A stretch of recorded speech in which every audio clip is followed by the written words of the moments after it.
ఎందరెందరో నిత్యము నిరంతరాయంగా దర్శిస్తూ ఉన్న శ్రీనివాస ప్రభువుల దివ్యమైన పద్మపాదాల గురించి ఋగ్వేదంలో శ్రీ మహావైకుంఠంలోని శ్రీ మహావిష్ణువు యొక్క దివ్యమైన తేనెల ఊటలే అని కీర్తిచ్చారట.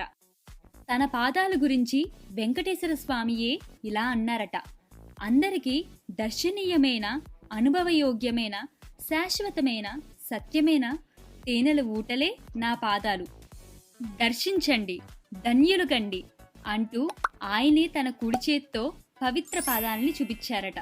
అలాంటి దివ్యాతి దివ్యమైన శ్రీ స్వామివారి బంగారు పాదపద్మాలు ఎల్లవేళలా పుష్పాలతో, తులసితో నిండి ఉంటాయి. ఉదయం పూట సుప్రభాత దర్శనంలో మాత్రమే ఎలాంటి పువ్వులు, తులసి లేకుండా శ్రీ శ్రీనివాసుని బంగారు పాదాలను దర్శించవచ్చు.